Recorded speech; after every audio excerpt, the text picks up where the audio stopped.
हाय viewers, आज मैं आपको शरत चंद्र चट्टोपाध्याय द्वारा लिखा गया बड़ी दीदी की कहानी सुनाऊंगी। तो चलिए शुरू करते हैं ये कहानी।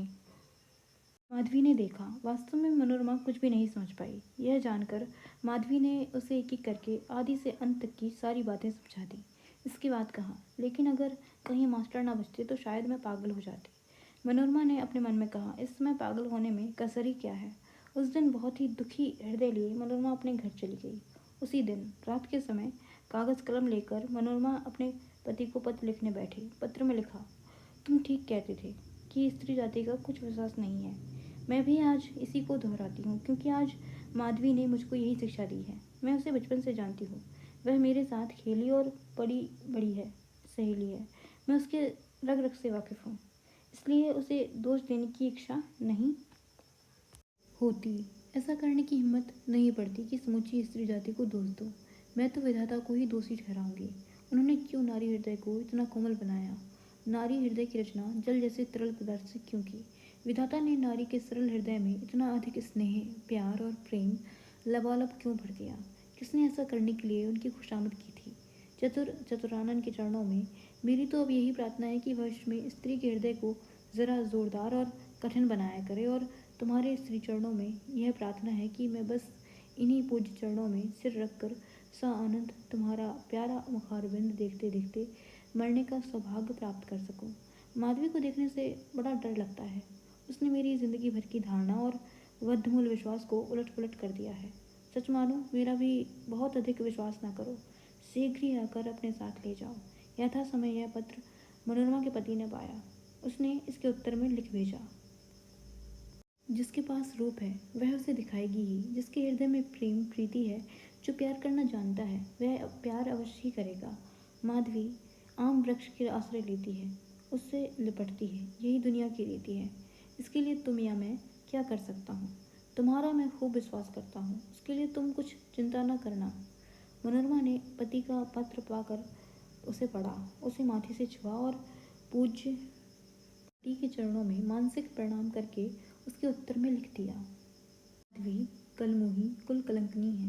विधवा को जो न करना चाहिए वही उसने किया। वह मन में एक अन्य आदमी को प्रेम करती है। यह पत्र पाकर मनोरमा का पति मन ही मन खूब हंसा। फिर उसने दिल लगी करते हुए उत्तर में लिख दिया, माधवी के कलमुही और कुल कलंकनी होने में कुछ संदेह नहीं है, क्योंकि विधवा होकर वह मन ही मन एक आदमी को चाहने लगी है।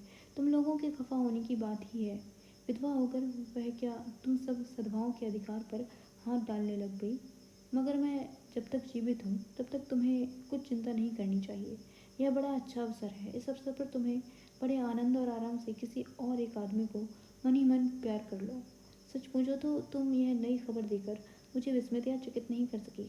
मनोरमा, मैंने एक जगह एक लता देखी है। वह लगभग 1 मील तक धरती में फैलती और निथरती हुई अंत में जाकर एक पेड़ से लिपट कर उसके ऊपर चढ़ गई। इस समय वह कितनी ही पत्तों, पल्लवों और पुष्पों से लदी हुई है।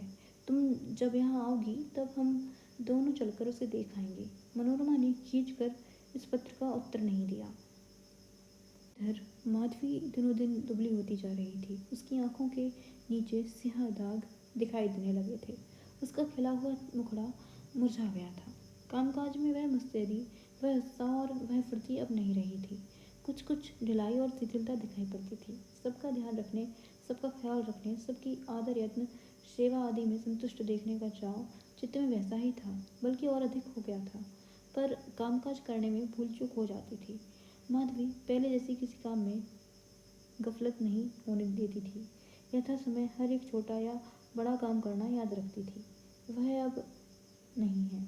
अक्सर भूल हो जाया करती है, ख्याल ही नहीं रहता। अभी तक सभी उसे बड़ी दीदी कहते हैं। इस समय भी सभी प्रार्थी आश्रित लोग उसकी कल्पता रमणीय रत्न का मुंह ताकते हैं, उसके आगे हाथ फैलाते हैं और अविष्ट फल पाते हैं। पर वह तरुणी लता अब वैसी हरी भरी सतेज और सरस नहीं है। पूर्णिया लोगों के मन में कभी कभी यह आशंका उठ खड़ी होती है कि कहीं यह लता सूख ना जाए। मनोरमा नित्य आती जाती है और अनेक बातें होती हैं रहती हैं। केवल वही मास्टर की चर्चा नहीं छिड़ती। माधवी को इससे दुख होता है और यह बात मनोरमा से छिपी नहीं रहती। वह सोचती है, अब इस विस्मय विषय की बातचीत ना करना ही बेहतर होगा। मनोरमा यह भी सोचती है कि यह अभागिन अगर इस तरह उसे भूल ही जाए तो भला हो। सुरेंद्र आराम होने पर पिता के साथ घर चला गया। अब की बार सौतेली माँ उसकी देखभाल और खबरदारी कुछ कम करने लगी। इसी से सुरेंद्र के शरीर का कुछ कुछ आराम मिलने लगा, लेकिन शरीर अच्छी तरह चंगा नहीं होने में आता।